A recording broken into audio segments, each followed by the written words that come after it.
Did you know that Exploration Radio is the official podcast partner of IMARC, the International Mining and Resources Conference and Expo, taking place in Melbourne from the 29th to the 31st of October.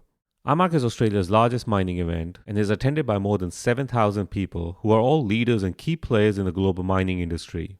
These individuals attend IMARC to network, to experience the latest innovations in mining technology, and to discuss the current challenges and opportunities around mining and exploration. Both Steve and I will be attending IMARC, where we will be recording interviews with key players in the mining industry straight from the expo floor. Are you interested? Why not join us? Register with the code EXPRadio, that's EXPRADIO, at imarcmelbourne.com to claim a 10% discount on your registration fees. Hopefully we'll see you there. Hi, my name is Ahmad. Hi, my name's Steve. And welcome to Exploration Radio, a podcast focusing on the past, present, and the future of exploration. Exploration Radio is proudly sponsored by the AIG, the Australian Institute of Geoscientists. This sponsorship allows us to continue producing the content for AIG members and our wider listeners in Australia and globally. And remember, if you're an AIG member, then you get to claim continued professional development or CPD hours for listening to this episode. Now let's get on with the show. So welcome to Exploration Radio. Our guests today are Marcus Lake from Olympus and Michelle Carey from IMDEX. IMDEX and Olympus are service providers driving the development and the use of real-time decision-making in exploration and mining. Everything from portable XRFs to the lab at the rig. You know both of these companies. You know them well. They're actually everywhere, and we'll let Marcus and Michelle explain where they're everywhere. Can you introduce yourselves? Let's start with you, Marcus. Tell us who you are and tell our listeners a little bit about your background. Hi there, I'm Marcus Lake. I've currently been with Olympus for about 9 years. Previous to that, we were Innovex Systems, some people might recall that. Previous to that, we were a distributor called JBS Technologies. So been in the XRF world. It's the start of my 12th year. Previous to that, I was in the ag business. I've had real-time on a mine in 1992 when I worked in Marvel Lock for Ausdrill. Wow. As a shot firer. So I was on shot crew back in the old days when gold was, a couple $100. Yep, back in the good days of the gold industry. Well, the bad old days or the good old days, however you look at them, right. Ahmed. So that's sort of my basic background. And Marcus, you and I must have first met each other in Zambia, what's that, 9 years ago? It was a long time ago. I was thinking about that this afternoon before we came in, thinking how long I've known Michelle for. A long time, when you joined IO. Yeah, that's right. So that's 10 years ago last year. There you go. So it's been a while. And Michelle, do you want to give us a little bit of your background as well? Yeah, sure. So I guess these days I'm the head of product development for IMDEX, and I'll talk a little bit more about what IMDEX do and why we're everywhere in a moment. But before that, I spent a long time in the exploration industry, working for companies like Western Mining in particular and BHP as well. All sorts of roles, but by technical background, and I'm sure this will come out as we talk today, I'm a geochemist. So I guess going back to IMDEX, why do you know us? Well, you probably know us as Reflex or AMC. Our green buckets of mud are on pretty much every drill rig you've ever visited, and our survey tools and our core orientation tools are on 80% of the world's drill rigs. So that's our history, I guess, but these days we're very much about real-time data, trying to give you that sort of information and more in real time, and we'll be talking about that more today. Cool.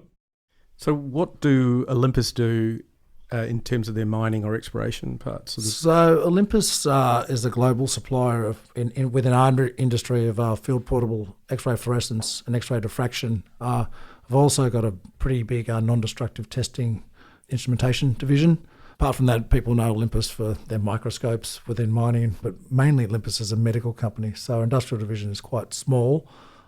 Just so people know the scale of this, which I found fascinating, portable XRF units, so I guess the Delta, which is the units that's most widespread, how many thousands of those have you guys sold globally? I was doing the numbers again this afternoon, and over the 11 years that we've been selling these, I mean, there'd be thousands if you do the multiples on it. A lot of them might be sitting in the cupboard now. Might be obsolete. I heard some stories yesterday with a customer. Some very old Deltas out there that people are still getting fixed, and some projects in the Pacific Islands. They're there, they're in cupboards. I think it's a great thing to think about for today, right? There's been thousands of these things sold, probably tens of thousands, and they do sit in people's cupboards, and they have been for the last 5 to 10 years. So real-time data has been with us for a long time. We don't always use it. I mean, that's one of the things we're going to get into. The definition of real-time data is broader than portable XRF, but portable XRF is probably the one that everybody who's listening understands. So who would like to give me a definition of real-time data and give me some examples, just some flavours? I think I have to defer to Michelle on this because we provide the equipment that does the real-time data. We provide the tools, and companies like Imdex take that data. Well played there, Marcus. Yeah, well that's a smooth handball. So I get caught on the semantics of this all the time and what real-time means. And what I always say is that it allows a geologist to make the decision they need to make in real time. So it doesn't mean necessarily you have the data available right away.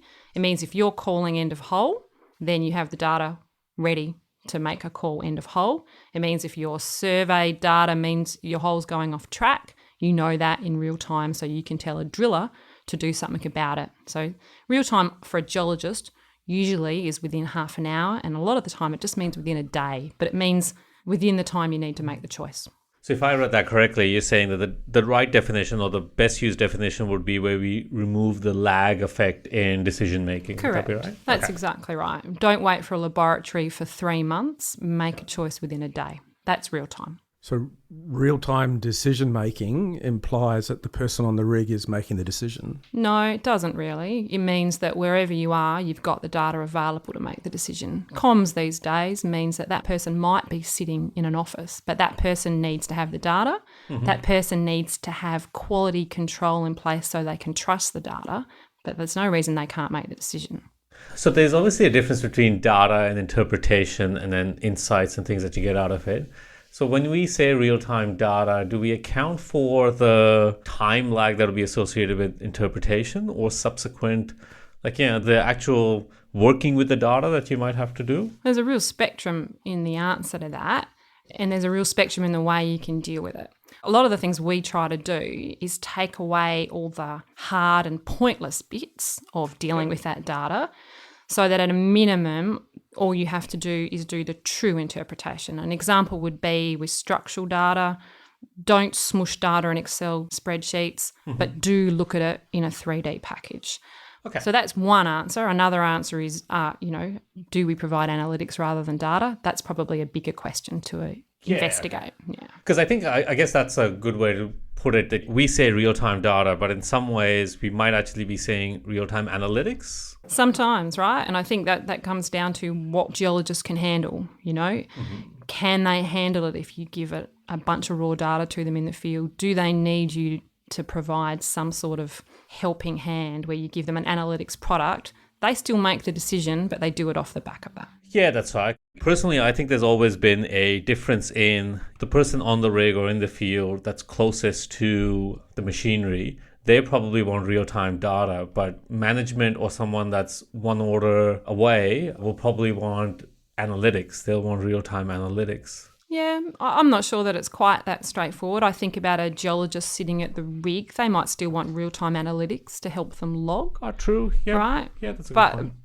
I think it depends on the sorts of workflows that people and companies set up. And I think there's almost a philosophy point here. There are companies who strongly believe that geologists should be on rigs making decisions, and others that think that they should be in the office. I don't think either one's necessarily right or wrong. You've just got to design a workflow that copes with it. Because I think if you look at, say, the oil industry, the people that interpret the data as well as people that make the decisions are relatively in the same geographical space. Yeah, well, they sit in control centres, NASA style. I think that's right. cool, right? Yeah, that's right. So there's a real, I'm going to say even machismo around being in the field.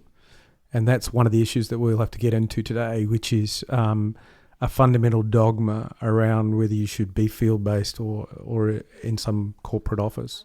I always say that geologists are people who want to be sitting around campfires eating spam, not dudes sitting in front of a computer. It's not the image that we want for ourselves, but that might be one of the things that has to change.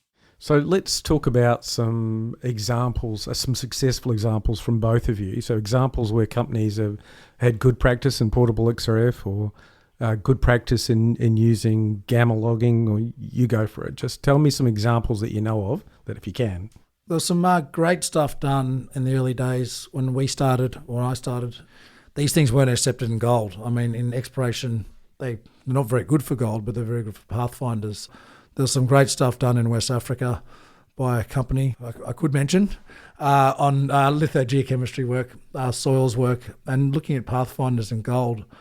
And these companies in the beginning, 10 years ago, people were like, oh, it doesn't do gold. It's rubbish for gold. And now, I mean, the gold companies gold exploration companies are our number one buyer of this product, probably the number one rental for IMDEX. Do you care to comment why? Why do you think gold companies are ahead of others in this space? Well, gold's always pretty popular. It is 50% of our industry still. So that's a big chunk of it, right? Yeah. And it was these geologists who really thought outside the box and said, okay, it doesn't do gold in situ very well, but we can do all the other elements, all the pathfinders, arsenic, zinc, etc., etc. And it does all of that. And these geochemists said, okay, let's give it a go. Let's try this and that. Probably the other factor too is if you've got nickel sulfides, all geologists think they can predict nickel sulfide grade to within 2 decimal places. Gold's harder. Yep. Right? It's harder. I think this is a theme that often comes up when we talk to people, that gold companies tend to be the ones that take the lead on a lot of these. And maybe it's that they have accepted that what their limitations are, technical limitations. Maybe the other one is that there's more competition, there's more gold people out there, so you have to try to do something. But it's always an interesting point. Every time we talk about technologies, it seems to be that gold companies lead the way in some way. I mean, I look at it like, this is offensive, maybe the gold companies require you to understand geology. And what I mean by that is the assay, the rocks can lie. The assay itself is a huge component of the exploration process, whereas that's not the case with something that has a tangible, something like nickel sulfides, for example. Yeah, true. So what about poor examples? I'll start with companies that have replaced laboratory analysis with portable XRF, or companies that use in resource modelling, for example. In my experience, the companies that we've been working with, a lot of them have looked at trying to replace a laboratory assay, but then they've realised they still have to go back to that for verification for JOR compliance, 43101 and all of that compliance side of the business. So the ones that are using it in tandem. They're using field portable XRF and they're going back to the lab to check. And basically they're not sending rubbish back to the labs, saving a lot of money. So, I mean, that's a theme that my team and I have always used, over the past few years. Companies are saving money by using this technology, and it works. It's been proven. So one of the stories that we've told on this podcast is the story of the Carey Star, which is, was the equivalent of a portable rig back in its time, a rig in real time that night, which, by Michelle's definition is, I think, pretty close to the game of real-time analysis. And they were able to cover huge ground and do very effective exploration really quickly. So there has been a precedent for real-time geochemical analysis, I think, for some time. What about other forms of real-time analysis? Yeah, so I was actually back to it's often gold companies. An area where it's iron ore companies is the use of things like gamma and other petrophysical methods. That's true, yeah. Right? Those guys, it's almost endemic now to their workflow to collect gamma on every hole, to get that data into their systems in real time and to use it to, they're actually starting to do things like call end of hole based on gamma results because they figured out the cost saving that represents to them. So actually in this real-time space, I suspect that the iron ore industry and that resource delineation, I guess, rather than truly greenfields or brownfields exploration, very much are leaders in this space. And I think it goes back to the point you made at the start that maybe the perception in the industry is that real-time data has to be geochemical data, but in fact, it doesn't. In the case of iron ore, they're using different data sets to make that decision. If we qualify real-time data being the mechanism for you to make better decisions, then in iron ore, they're actually using different types of data sets. And it's just a proxy thing, right? What do they need to know? They need to know what the rocks are. They don't need geochemistry to do that. That's interestingly, if you look at what some of those guys are doing, they are now trying to figure out ways to do real-time assay as well. So there's a couple of technologies out there, SODIN and their PGNNA techniques, for example. So do you think we're a little bit too hung up on the fact that real-time data has to be geochemical data? Yeah, absolutely. I think you just think about, so petroleum have got a great concept. They call it answer products. And that's the way they always talk about this stuff. It's not about how you get the data. It's what's the data that you want. Okay. You know, what do you want to know? In their case, they want to know about porosity and permeability. How do you get that? In our case, it's I want to know what the rock is. I want to know how hard the rock is. How do you do it? Figure out the most cost-effective, easiest to put it in your workflow way. Do that. Yeah, because I always think that, the old adage that grade is always king. Like if you remove that and if you talk to a metallurgist, they might say hardness is the king, or they might say what liberation factors might be king. So then will we not rely on geochemical data that much if we change the answer that we were trying to see? Yeah, absolutely. There's lots of examples where you can do it other ways. Or as I said, you can use a proxy for geochemistry because it's easier than getting the geochemistry itself. So some of this technology development, is some of it borrowed from other industries or is it really commissioned from ground up? Yeah. So the petroleum industry is the obvious one. There's not much that we try to do that petroleum hasn't tried to do. Our problems generally is we have to be both smaller and cheaper. And if you're doing technology development, you usually try and shoot for only one of those, not both at the same time. Well, with our machines, obviously we're bound by the realms of physics. They've been getting better and better every year. There's like a step change probably every 2 years as computers get faster and things get smaller and faster. And You mean step change in detection limits? yes, step change in detection limits. But I mean, we're at sort of, that across the base metal range, 1 to 2 ppm sort of level. I mean, it's only going to get faster as computers get faster. But again, we can't change the laws of physics. So there is a limitation to what this technology that I see is going to go forward. And as you sort of mentioned here, what are other technologies moving towards? And obviously, as a company, we're looking to them, but we haven't really seen all that much out there as yet. There's a couple of things coming on, like libs, and which we see is not quite ready yet for geochem. There's probably a couple other things out there that we haven't seen. We're always looking. I know companies like Imdex are always looking as well, and other companies. We also mentioned, who knows what the military's doing? Who knows what they're doing in these military research places? Because we don't have, and none of us have access to that.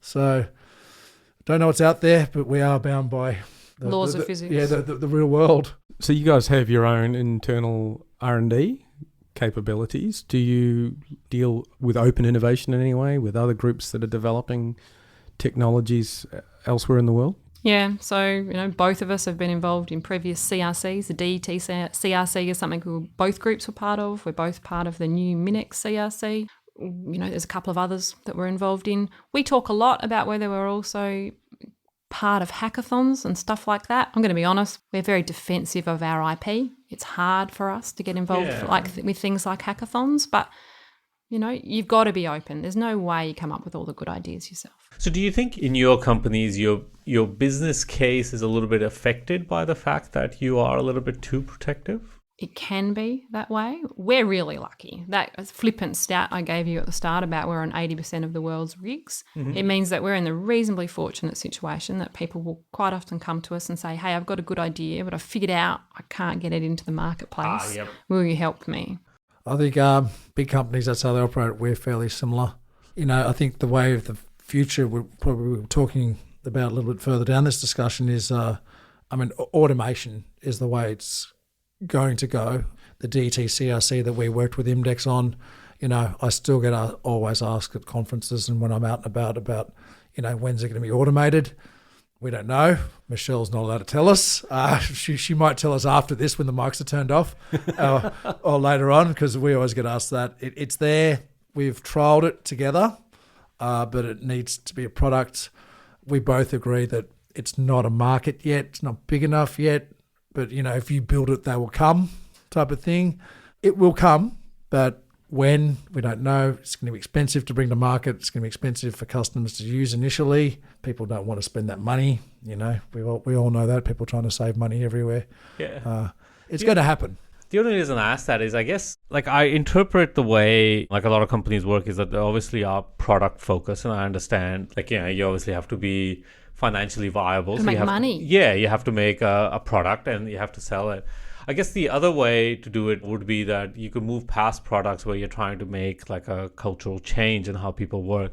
And maybe the way to do that would be like platforms. Like YouTube is a platform, but it makes absolutely no content. It's all provided by users.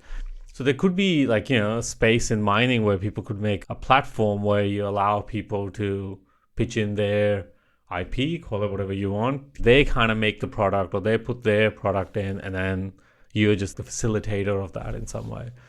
Do you think that's like something that could work in this space? I think the problem for both of our companies is the cost of development. There's a lot of good ideas out there that come through our desks, and there's the cost of development of that product. And the first question we always get asked is, sounds like a great product. How many we can sell? Yeah. How many do you think we could sell? Which Michelle and I probably get asked all the time. And that's the big issue. And that's why the companies are hesitant, I think, too. The ideas do come through our desks, but they're hesitant, and there's a block because how many are we going to sell? And like, again, you build it, they will come. But the executives want to know how many are going to sell. Because it's interesting, like you say that, because we interviewed Bruce from ALS, and his concept was the same, that they have no shortage of ideas. They actually have shortage of saleable products that will actually allow them to move forward. So, they develop things. So there's the push from them, but there's absolutely no pull from the industry to actually then get things going. And I think it's we classify things by how disruptive we think they're going to be when we release them. And it's the more disruptive, obviously, the longer that time frame is going to be. Therefore, the more you have to have your brave boots on, right? Yep. Something like Lab at Rig, you know that if you do it, it's going to take probably 10 years, right? The industry adoption numbers on technology for the mining industry are 10 years is an optimistic estimate on how long it takes us to actually adopt something. I think it's very optimistic. Right. And so it's really, you've got to be a certain size company and have your brave boots on to even think about it. So one of the things I think about real-time analysis is that it provides improved decision-making as opposed to necessarily cost reduction.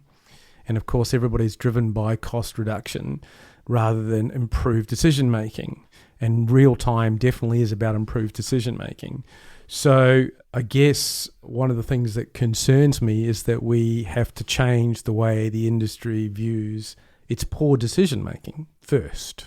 Yeah, it's really tough, right? When we were looking at the Lab at Rig technology to take it out of the DET, one of the things we did was we got Deloitte to do a bunch of financial modelling for us to illustrate this sort of thing, to try and figure out what the value was that we were introducing. Because what we mostly get is people going, well, what's the cost per sample going to be? And how many samples can I stop sending to the lab? And what we used Deloitte to do is to show us, all right, you get a bit of a cost saving by not sending samples to the lab. Where's the compelling value proposition? Drilling less meters, drilling less holes, and even more esoterically and more challenging to try and explain is improving your probability of success and your cost per discovery. To say there's an opportunity cost thing here.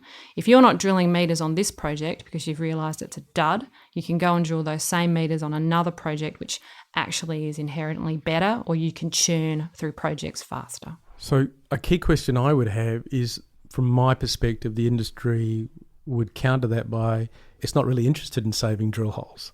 It seems ridiculous to say that because that's clearly cost, but there is a dogma. No, there is a dogma out there. I always say drill the same meters but in better places, right? A little bit, because drillers are our customers too, and I don't want to get in trouble, but you're spot on that geologists don't want to hear that we're going to drill less meters either. So I always say drill the same meters but in better places. There's a really uncomfortable concept that the drill rig is the truth meter. The truth machine. So as a result, you can't cut the meters.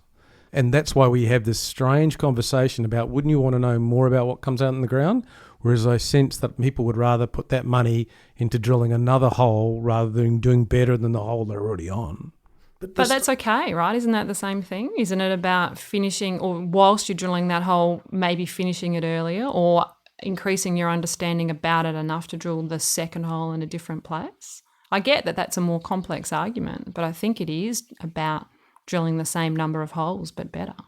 I do think that, most geologists, how many geologists do you know who are really brave enough to say, I've drilled this hole and I really know I can't drill the next one? I don't think we make that decision very often, even when based on current information, we know that's the case. I agree with that completely. I think that's part of the issue. The probability of finding something is so low, and we're so poor at what we do in general that the confidence level to call a hole early based on data or to not drill another hole is just missing as a result, because there's an uncomfortable uncertainty associated with how we're doing. You know you're not really good enough. And so what you guys are doing is providing better tools to make better decisions, but we're still living in the world of low probabilities and being relatively poor at what we do. And that gets us out of accountability as well, right? Nobody expects us to be able to make the right call, so nobody judges us when we make the wrong call. So it's okay to make the wrong call. Yeah, we're definitely not held accountable. Yeah, and I think it goes back to maybe a more fundamental point that we're not very good at evaluating work at the start of the process. We always do it at the end, like the cost of samples, the cost of drilling, all of these things. But what's the cost of someone good coming up with drill holes as opposed to someone bad? Or what's a good project versus a bad project at the start? I just don't think we have the ability to calculate the cost of putting a bad hole in 1,000 meters. Yeah, no, exactly right. So the calculation on cost is done on the back end. Like you said, we don't have a very robust way of understanding opportunity cost of working on a bad project for 3 years as opposed to a good project for 3 years. We don't really have a metric. We have this conversation at what seems like it should be the most simple level as well around, survey data. Geologists being able to look at the data and the survey data in real time so they can go, oi, mate, we're not actually going to hit the target. What are we going to do about it?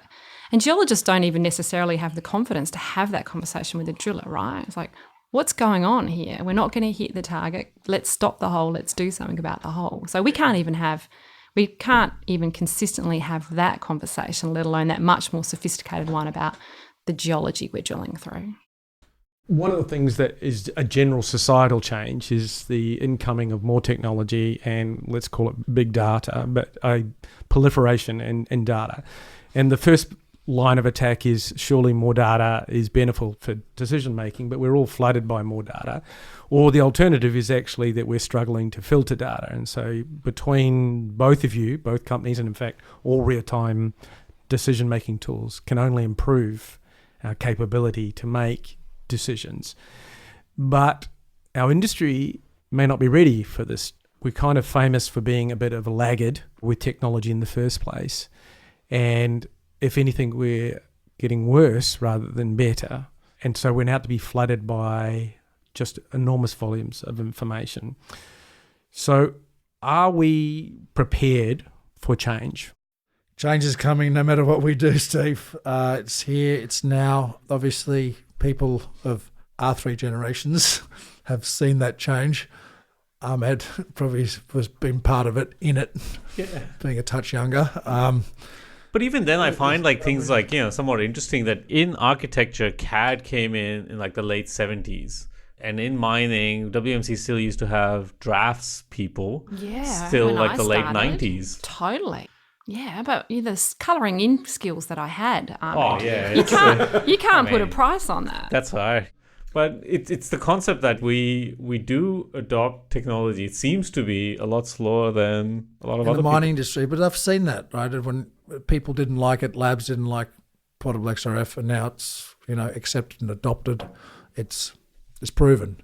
Yeah, I think the mining business is slow, but the change seems everywhere in whatever industry you look at. It seems to be coming so quickly and so full on. And Steve, you're talking about overloading of data in all areas, not only just work and mining, media and social media and all this other stuff. It's there, and how you filter it. I mean, that's going to be the trick, right? How you filter it and the systems that people produce and companies produce, and to get that use of that data, because there is so much of it. And some of it's rubbish, right? Let's face it. Not all of it's good data. Not all data is good data, depending what you're doing in all fields. So I think the change is here. It's now, and this industry is going to have to change. Otherwise, it will be changed. It's a big shift though, right? I mean, most people, even if they do multi-element data at a lab, they still don't look at it. You do ALS, right? What's their suite called? ME41? Yeah, 41 elements, no one looks at 41 elements. I was a geochem if you look at consultant. 10% really well, I'd be surprised. I'd be massively surprised. And when we watch people trying to adopt our technologies, probably one of the biggest areas of pushback is that they don't know what to do. But I think the challenge we've got is how do you respond to that? There's a slippery slope here between giving them analytics to help and replacing with analytics. And we're in real danger, as Marcus just said, of stepping out of the ball game so that we get replaced by analytics rather than owning the conversation, owning the transition and saying, I want analytics to help. And I think that's one of the things we really need as an industry to get our head around. So do you think there's a component there where the skills have to obviously evolve as time goes on? Otherwise, we are going to be in the case where we're doing things that are not going to be very good at all. Absolutely. I mean, we, as geoscientists, we're the people who understand geological processes. So we should be the ones who do this. Mm-hmm. But if we don't develop enough data capability, if we go, oh, that's not what we like to do, that's not why I became a geologist in the first place, then we'll get replaced. Yeah, and I guess this goes back to the point, Steve, you made, if I dumb it really down, a lot of your value would have been that you've seen a lot of things. You've been to a lot of rocks, you've been to a lot of deposits, et cetera, et cetera. But if the skills transition to another point where you're going to be valued by how you can absorb and interpret different data sets in real time, then maybe your skill will not be as valued anymore. I don't know. I would say two things to that. One is that, absolutely you should think of analytics as codifying people like Steve's brain so that we don't have to have millions of Steve clones. But I think it's also about that even Steve doesn't have superpowers. He can't actually analyse a rock in real time. So he's using visual observations. That's right. Yep. He thinks he has superpowers. Yeah. It's different. That's right. Would you trust Steve, if Steve was your doctor and he was going to use just his visual observations, would you think that was okay? Would you rather that he use an MRI or some sort of technique to back up his excellent judgment and knowledge? So I think even for the more elite of our geoscience community, there's still an argument that we could all do with a bit of superpower help. Yeah, no, that's right. And I guess the frustration I have is that we never really have that discussion, is how do we adopt domain expertise into a more tangible way of handling data currently? Yeah, so that's a lot. I mean, this is going to sound really producty, but I'm going to do it anyway. That's a little bit what gas is supposed to be, right? We kind of recognised way back when that geochemistry as a function is kind of dying, right? There's only so many of us. We're very special. But what you need is for a geologist to be able to act like they're a geochemist. And a lot of what IGAS tries to do is make geochemistry digestible for a geologist, not to replace a geologist, but to make them able to do geochemistry, right? So I really like the way you describe that we have to take control of the process, because that's what actually concerns me from looking at other industries, is where analytics replaces an industry, but prematurely. So I think that we could be honest here and say that analytics will replace geoscience, but the time frame that is an unknown. But there's a transition period here, and if we don't take control of this process, cost will dictate how someone judges us. So on a given day, someone suggests they can do my job using something along AI nearly every day, and it's just frankly embarrassing. And that sounds incredibly arrogant, but it's not actually meant to be arrogant. It's like, think what we can do, the honesty about what we can and can't do right now is not there in the industry. The industry doesn't realise either the positives or the negatives of what some data techniques can actually do. And I think too, probably a more honest question to ask, and where the answer gets dicier, is you've got a geologist sitting on a rig covered in dust, just getting their paycheck. Can analytics do a better job than them right now, and certainly a cheaper job? That's a harder thing to know the right answer to. So I want to talk about point source technologies, like one part of the value chain versus entire workflows. One of the things that's come up a number of times in this podcast is really that perhaps we need woe-to-go whole workflow changes. And some of these technologies almost demand big changes in workflow. And that's really hard to do. And as a point source, you can see the value from point source to point source, replace one technology with another. Do you guys consider the concept when you're developing a product about the entire value chain? When we sell a product, we sit down and do initial training to just give the initial tools to the geologists and geoscientists and fieldies that we're training just to understand what they're looking at. And we're obviously of the opinion and hope that once we've given the geos those tools, they go away, they work out what workflow is going to work for them, because the workflow that's going to work for them might not work for you or Ahmed's company. It's a different situation, you're in a different environment. Someone's doing soil, someone's drilling, someone's doing diamond core, etc., etc.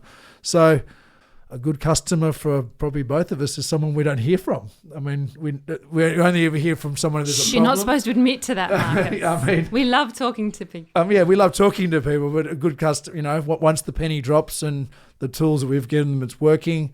The initial stages, the ramp up first 6 months, probably a lot of questions, a lot of emails, phone calls, and then they go, okay, this is how it works. And then we hear from them when they want to buy a new product or something's happened with the product or something like that. So do you think with that approach, are you at the risk of selling cars to people that don't know how to drive? It's a little bit like that. When That's why they end up in cupboards. well, yes, there is, but you're not going to learn to drive a car for me sitting around this table saying, hop in the car, put your key in, start driving. You've got to drive the car to learn how to drive a car. That's how we all learn. And I think that's very similar for Olympus's products. Mm-hmm. IMDEX's products, the software products are probably a little more complicated. It's probably fairly similar. You've got to start driving it. Yeah, I think and for start us... using it and not be scared of it. When Yeah. we all started driving, we're all scared of driving, right? So interestingly, one of our big differences is we rent our stuff. So if it gets put in a cupboard, then actually it doesn't get put in a cupboard, it gets sent back to us. So we don't actually have quite the same luxury. So I was going to describe what we do with structural data, because I think it's a really good example of this. We used to just orient drill core. We make a lot of money out of it, for the record, but it's just literally putting a dot on a piece of core, very much a point solution, right? And we went, well, that's not great. What is a real end-to-end solution? What's the geologist doing here? I was like, okay, they want accurate structural data, right? So we said, to do that, what we need is a core orientation tool. We need a thing that collects structural data. We need our survey tools. We need to smoosh it all together in the cloud. And we want to put it in a 3D environment like Sequence so that the geologist can actually use that data in real time. So we built that, right? And we said, okay, we're going to solve what we think the actual problem here is. So that is very much the way we think about things now, is what's the problem? How do we solve it with a solution? The one thing I would say, though, is that people don't like the lock-in that sometimes implies, right? People go to us, well, that's all very well, but you've done that, so I can't use someone else's survey tool. People don't like it, right? So do you have better success in selling the end-to-end solution or the point solution? It's hard. Wow. It's a really hard sell for people. It's because I think it's of the change to workflow that a solution represents. Swapping in and out point solutions easy. Going, the way I collect structural data is rubbish. I'm going to do it better. Hard. Because, I guess we've had this discussion on this podcast before where one of the reasons why we came up with why we are such a laggard in adopting is because we do get point source solutions. And if I put my hat as someone working in the industry, I realistically don't have the time to take all these point source solutions and put them together in a workflow. I'm here to tell you it doesn't help as much as you think when we do it the other way. Wow. Okay. So that's from a business perspective, though. Don't you think that replacing whole value chain, whole workflows would be helpful? Oh, to the absolutely. industry? I think it should be. Just for the record, one of the reasons is because there's an expensive way to also replace the whole value chain, which is to use external consultants to go and do that for you. Yeah, you always outsource the patchwork that you need done. This is a mess. I'm giving it to those guys. Well, I think even that solution is a suboptimal solution, I think, really.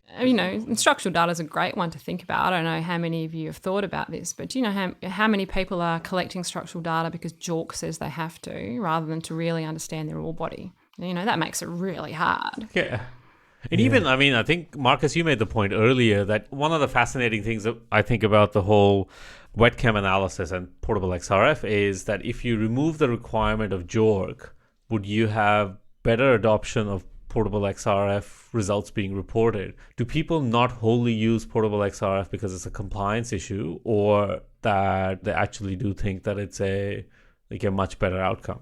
Because of the JORC and 43101 compliance, I mean, there's a couple of companies out there who have done JORC resources on XRF. They haven't released their data yet. We've seen it. We're hoping to get our hands on it. I mean, it's a lot of work. That's the thing. It's the amount of work that's involved That's true, yeah. You've to got to define the replace- resource by using this equipment. It's easier just to comply with the requirements and do it like the book says. And you have to replace the lab, right? It's not about that. That's very much a solution rather than point source as well. If you chose to use portable XRF to do your resource, it wouldn't just be buying a gun, right? You'd have to start acting like a lab in terms of the QA, QC protocols, et cetera, et cetera, et cetera. That's fine. But there's always a trade-off. Like if you did portable XRF, you might do 100 samples for every one sample that you could send out if you set up the workflow right. So then wouldn't You're data... getting caught on the same value prop. You're talking about samples sent to the lab. See, exactly. You've been sucked in, Ahmed. But I mean, the point being that if you make the acquisition part cheaper and the immediate result cheaper, then wouldn't data density outweigh the fact that you could collect far more data? So from a JORC point of view, wouldn't you have more data density to figure out what you're looking at? I think if you look at the cost of assay versus drilling, really, it's not. Yeah, that's true. It's still not quite the value. I mean, I know that the value prop's all that real-time decision making. That's so much more compelling than these ideas of replacing labs, right? Yeah, okay. It really is. Sure, those are additional benefits, but if you can make better choices, so much more compelling. So this identifies an issue, which is you're putting more reliance on the skills of the person, not necessarily on the rig, but the person definitely involved in interpretation. Are we there? And that's a rhetorical question. What's the actual I was question? going to say, right, so moving on to the actual question. What do we need to do to upskill our industry? Our universities are under stress. Our industry, our large majors are not necessarily equipped anymore. How are we going to do this? That's a very tough question. I've got that written here in my notes, actually. Tough question. Tough question. Make Michelle answer Question mark. So let's just move on then to the next one. I mean, the comment I'd make is that as the non-geoscientist at this table, I mean, obviously with my rudimentary geology, I think even with AI and what's happening with data and technology and the whole world, geology is so interpretive. I think there's always going to be a need for geologists, geoscientists, geochemists to actually look at what that algorithm has spat out or what that system, computer system, whatever it might come in 10, 20, 30 years when none of us are working or here anymore. I think it's still going to be a requirement to have a person say, yes, tick. The algorithm's right, the AI is right, green light, proceed. That's my opinion as a non-geoscientist. You guys might have other opinions. That's what sort of way you're heading. I don't know. That's why a tough question. As far as the skill level goes, let's just hope the young kids start studying geology and universities bring in all these cool things that we develop and IMDEX develop and a whole other companies develop, and hopefully they train them on that stuff and they come in this business instead of doing media or whatever else they're doing nowadays, and come in and start finding some mineral You sound resources. very old, Marcus, all of a sudden. I don't know. I mean, I think universities probably have to change, but I suspect that cultural shift in companies, probably the bigger ones mostly, to go back to a culture where we mentor people to develop the necessary skills is a big part of this. It doesn't matter whether it's new techniques or just old basics done well. If we're not training people to do their job properly, and this probably comes back to that accountability piece a bit as well. Mm-hmm. If we were held accountable, then by God, we train to be able to do our jobs properly. Yeah, that's fine. We do a bunch of stuff with, really simple analytics to help people do quality checks on their data. We do as much as we can, but none of that will replace people being given the appropriate training and mentoring to actually do it. While we were setting up this episode, Steve and I kind of had this discussion where there is a bit of a blame game where companies say that, well, service providers should be the one that should be setting up this ecosystem or platform to have this upskilling.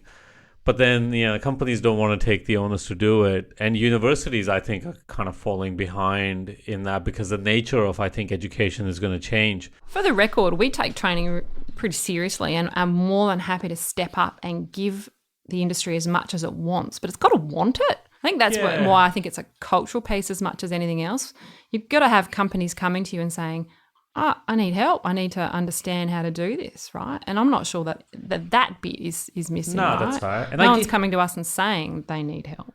And I gave this example before, I forget in some other episode, where I read about the fact that when Disney started as a movie studio, they used to run classes to teach the animators on how to animate animals in 3D. So because all the people that they had were just making stills.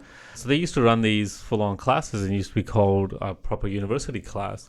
And I don't think companies in our industry have kind of caught on the fact that there has to be that commitment from their end.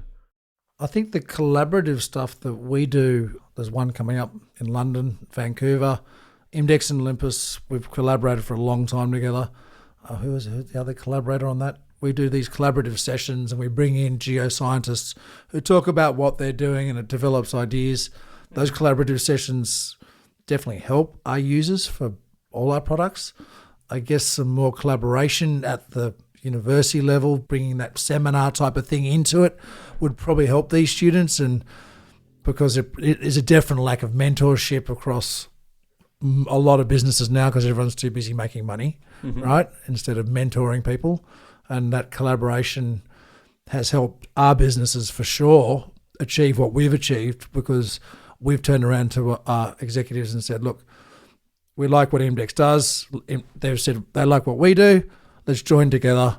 Let's do it together, right, and help each other out. And I think we've had great success by doing that. There's probably not enough of that going on in all businesses. I'm mining specifically because everyone's siloed doing their job, right? So that collaboration really helps a lot of our users, I think, and this is what I'm doing, and people go, oh, hang on, I can do that too, and then I can do it better or tweak it. So as service providers, do you see, when you can see the industry trending in a certain way and you want to drive change, and you've talked about disruption, and you want to build a business case because that's what the companies you work for, can you just build a business case without laying down a platform for thought change? I look at this problem and think our industry is laggard. Someone's got to do some hard yards on the ground floor here in order to build the business case. It's not going to be built on technology alone. No, we don't. We absolutely openly accept if we're introducing a disruptive technology, then part of what we would call our marketing is thought leadership, and it's to say, right, this is the direction we're moving. Real-time data is a great example, right? I get up and I talk publicly about real-time data quite a lot, and it is all quite deliberate to try and guide the industry towards a direction that, on one hand, we think it needs to go, the philanthropic answer, but also brutally because it's how we'll make money in the long run. Yeah, you have to prepare that. So you both have, thought leaders. It's a key part of, I think, your business development, that you have to lead from the middle of the industry, from the service provider part. You can't just wait for the industry to drive itself. And a challenge for this industry, I think, and probably in contrast to, say, oil and gas, is that concept of service providers as thought leaders is pretty new. We're mostly considered as dirty, grubby people trying to make money by selling used cars, right? I still have trouble getting up and talking at reasonably academic conferences because people think that I'm just going to push product. I've got a PhD, for God's sake. You're lucky you're a doctor. Should try it if you're not. Exactly. So that's a real shift in perception for the industry, that we are legitimately trying to drive change. I'm not going to pretend it's not to make money, but it doesn't mean we're not trying to do it. Isn't that somewhere that we could look towards? I mean, universities are getting less relevant. The industry is getting tighter and tighter in its focus. The rise of the middle, isn't that where thought leadership needs to come from? At the moment, there is a perception that you're grubby little people. Isn't that where leadership has to come from? Yeah, and I think more of it does than people realise even now. We have 6 or 7 PhDs on staff. That's not unusual, right? Mm-hmm. I think people aren't looking at what's under their noses to some extent. I mean, if you look at other industries, this is inevitably Schlumberger would be an analogy for oil and gas, right? Yeah. They have driven most of the technology adoption and introduction in that industry, Halliburton as their peer, that's their model. We're a long way from that. I think you've hit the nail on the head. I think the way it's going to go is that the service providers or that middle tier of the industry is the one that's really going to have to push it, because I don't think there's any appetite in companies. When service providers come and pitch products, the reception of it from decision makers is always like, yeah, but how much is it going to cost? Yeah. Or do you know it's really cyclical? It's another one of these places where the cyclical nature of their industry really bites us. You have companies that go through periods of time where they're really pushing innovation and then stop it all. Classic cyclicity, right? This is a point that's come up, I think, a few times, that I think it would work better if there's this push-pull mechanism, but you obviously have the industry push, and then by the time the service providers react, their priorities change and they leave. So as a company, it obviously puts you in a precarious position as well, that you don't want to sink all these research and development dollars and then not have that return on investment that you really need. Olympus and ourselves are really fortunate that we're bigger, right? Olympus are bigger again. We're big enough that we're not cyclical. We sustained investment all the way through the cycle. That's really hard, though, right? I wouldn't want to belittle how hard that is to do. Do you still get held hostage to the return on investment problem that you have to have with technology? Totally, right? We're a publicly listed company. There has to be some return on that in the medium term as a publicly listed company, right? We've been recently trying to overcome a little bit of the cyclical nature of the sales cycle and the commodity cycle, looking at industries that within our geochem space, cement would be the one that comes to my mind. And cement, obviously it's a lot less cyclical, the commodity cycle. I mean, that's like areas that we're pushing into to get rid of that up and down nature of sales. See, here you go, wake up call. We could get overtaken by cement. Cement's pretty big. Hey, as long as it's non-cyclical, I'm in. That's right. I'm in the cement business. It's my future. So I want to finish up with a lens of belief that I hear in the industry all the time, which is that I'm already good at what I do. I don't need any help. Some of that is a protection. Perhaps I overstate and not honest about my own capabilities. So for anybody out there who's listening who feels a threat, as most industries do feel a threat from technology, I want to talk positively. How do you make me a better geologist? Why would I want to be augmented? Why would I want to see beyond the visible light spectrum? Why give me better eyes? I'm sitting here not wearing my glasses in front of the mic here, but why wouldn't I want to be better rather than replaced? Isn't there a transition here? And I use the chess analogy, which I put in the notes, which is about centaurs, that when chess programming suddenly came along and defeated Garry Kasparov, that there was a period in time there, a transition period, where a human plus machine was vastly superior to technology alone. Aren't we going to go through a phase where I'm going to become just better? Yeah. I mean, I think we've already talked about it. It's doctor using eyes and fingers, phrenology style, doctor with MRI and analytics is where it ends up. So I think we should all think of it that way. We can all be better having data at our disposal. I don't know. I don't really get, I'm going to confess, how you have a logical argument that says you can't be better if you've got data at your disposal. How do you have that conversation?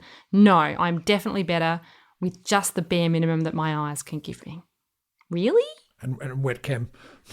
And wet chem 3 months later, if I'm lucky. Each one of these grey hairs is just one deposit that I've looked at around the world. People are just scared that the value they've brought is not the same as the value they will bring. Yeah, I think that's more to the point, that they worry about the replacement thing right from the start. That they go, someone's going to think they don't need me because they can look at chromium, titanium and vanadium concentrations and do it all that way. That's about that ownership piece, right? If you think that, it will happen. If you think, no way, I'm going to get ahead of the curve, I'm going to use the technology, surely you win. Surely you win. As you can hear, I'm not very good at being tolerant necessarily of this idea that we ignore it and hope it goes away. The point that Steve made is right. I think it's the incorrect assumption of where that equation sits. I think, if you look at technology and you think it's going to replace you wholly, I think you've completely misunderstood what it's going to do. But if you look at technology and go, is it going to replace the repetitive, non-cognitive tasks that I do? Then I think that then you will realize that your value will lie in the non-repetitive, like really cognitive tasks that you'll have to do. And so that's something that you could probably focus on. I think that's a really good point, right? It's like, why as a geologist would you want to do the crappy tasks about Excel data kludging and things like that if you could get a computer to do it for you so you could do the more interesting bits? I think there's a brutal reality we might have to face it. That does mean less geologists have a job, but the ones that have a job have got a better job. Yeah, or there'll be different types of geologists as well. Like maybe you won't be a standard project geoscientist. Maybe there'll be very few project geoscientists, but there'll be... That's what I mean, right? Maybe there'll be more data geoscientists, or maybe there'll be more interpretation geoscientists, or whatever it is. I think the other thing we have to remember, again, a brutal fact check here, is what's our probability of success? It's less than 1%. It would imply that visual observation alone's not doing super well. But the statistics are that's how we found most deposits. By surface geochemical analysis. Is that what I just heard you say, Steve? Of gossans and stream sediments. I think that's what I heard you say. One of the great fallacies in our industry is what's worked in the past will work in the future. It's the whole concept of search space, which we've held in this podcast a number of times, where people just assume the past will lead to the future. Look, I want to close there, but we ask all our guests a series of questions that I want to ask you both. Tell me an idea that needs to die within the exploration industry. It can be a technology, a concept, behaviour, whatever you feel, something that just needs to stop. So my one in my notes is I do it the old way. That'd be my line. What about you, Michelle? That a geologist has to be standing next to a drill rig to add value. And what about something that's essential that we maintain from our past? We live in a world of people, mate, and that's... When I'm listening to Mark Bennett in your initial episodes, that was his ongoing theme, people skills. Yeah, machines are coming, AI is coming, it's all coming. It's here, it's now, it's going to happen in our lifetime, it's happening now, but people are still going to be here. So shouldn't we go through a period of just wonderment that we're going to become augmentedly better? For the first time in history, we've got petrography, we're beyond petrography, we now have hyperspectral. There's always been technology. But now there's just the promise of an explosion of extra skills that you don't currently have. I mean, we're at that tipping point. That's just why it's so much hesitancy in businesses to adopt it, because we're at the very early stages of it, and it's going to happen no matter what, as we've said today, right? I mean, and that's why everyone's worried about it. What's going to happen to my job? What's going to happen to me? But, it's happening no matter what we do, sitting here in this room or not. And, we have to accept it and maybe more modern, because we've seen it happen multiple times in history. Maybe, hopefully, we accept it faster and the change is happening more quickly, which I think we're seeing at the moment. But people make that change. You and I make that decision, not a machine. What do you think we need to keep from the past? I think it's the romance of exploration geology. As I said, I think people have taken it on in the past, we say, because of campfires and spam, but I think really it's because we're people who really love geology and understanding how the earth works. We will always need people with that passion to make this work, no matter what technology we use to help us. So, one of the stories that I like to tell is that geologists don't actually like rocks, they like the stories they tell, and that we're actually storytellers, and that part won't change. We should tell better stories. We'll tell better stories, and we'll craft those stories. We'll always be storytellers. We never cared about the exact density of a rock. We cared about the story that it told. When we saw Carlsbad twinning, we were bored. We were interested in what that meant. It's never, ever been about, for the non-geologists, of course, rock lickers, whatever they like, but we've never, ever been fixated on the rock. We've been fixated on the story. Yeah, we've always gotten unnecessarily excited about finding 0.4% nickel because we think that means that the big discovery is around the corner. That shouldn't die. We'll finish up with optimism versus pessimism. Is our industry in decline? Well, I think it's a little bit down at the moment, but the comment I always say, I'm a shareholder in a company, and there was I didn't know I was talking to the major cornerstone investor, and I didn't know that. The broker introduced me to him at a shareholder meeting, and the shares aren't doing that well, and I didn't know who I was talking to, and he's like, "Oh, what should I do?" and with my shares, and I'm like, "Well, you got to hang in for the long run because I'm in there. I mean, it's going to come back. It's copper. I'm big on copper." That is perfect sunk cost fallacy right there. All I said to him is, like, we're standing in a high rise in Melbourne, and I said, look around you. I mean, without mineral exploration, there's nothing. You look around this room, there's nothing that we have in this room that doesn't come from the ground, that doesn't come from farming the ground, the wood, the metal, the plastic, the glass. Everything comes to the ground. I mean, to survive, we have to keep finding this stuff. Yeah, I think that's the tricky thing. We can't be in decline. We can't not keep finding it. We might be, and we are. I mean, how do you fund the age of technology without any of the metals that actually run it? So it just means, I think maybe the question you're really asking, Steve, is our current definition of exploration or our current paradigm, is that in decline? Yeah. Is it going to get replaced? Has to be. We have to find metals to fund the future. How are we going to do it? And do we get to control that, or does somebody else? Yeah, so to me, that's a good point. It's the thing that I think that bothers me is not that we're in decline, but that this industry is ripe for disruption. If it wasn't so cyclical, I think it would have been done by now. We're just crying out for fundamental change. Yeah, completely. I think if you're the big beast in this industry and you think you don't have any competition coming, if I'm Apple or Google, why wouldn't I want to control the full value chain at some point? And arguably, they could come up with a better way of doing it, and we're doing it right now. So I'll give you a good example. If the promise of electric vehicles is real, then who wouldn't want to control the whole value chain if you're an EV producer? Yeah. I mean, I made this comment. I think there was some press conference I was looking at where Elon Musk was asked the question about why aren't you contacting mining companies, and he said because he doesn't think they're very good. I mean, stabbed me through the heart. I genuinely think it's only a matter of time before there will be disruption in the way the current industry is set up. So if you were in charge of a major, would you be internally looking at major change, or is the message that it's too hard to implement? Yeah, I mean, I think that's the real challenge, is they've got to get funding from the market as well. And every time they go to build a new mine, they've got to go and get money from the market or a bank. They find that hard to do if they say they're going to do things differently, right? So there's some quite fundamental problems here that cause our lack of innovation. Yeah. So they have to balance that out. But, I go to a lot of innovation conferences, and they talk about it. They have been talking about it for a long time. My observation in the last year is more and more of them are actually doing it. They're doing it in the mining space more than the exploration space, but that will change, I think. So you do think there's a change in sentiment on how they're... I think there is. I do. Yeah. It's slow. As we talked about, we're laggards, we're slow, but it is happening. But there is a good point in that this is probably something we could explore more as well, is that, are we a laggard because of the financial setup that we have? And I think that's probably true.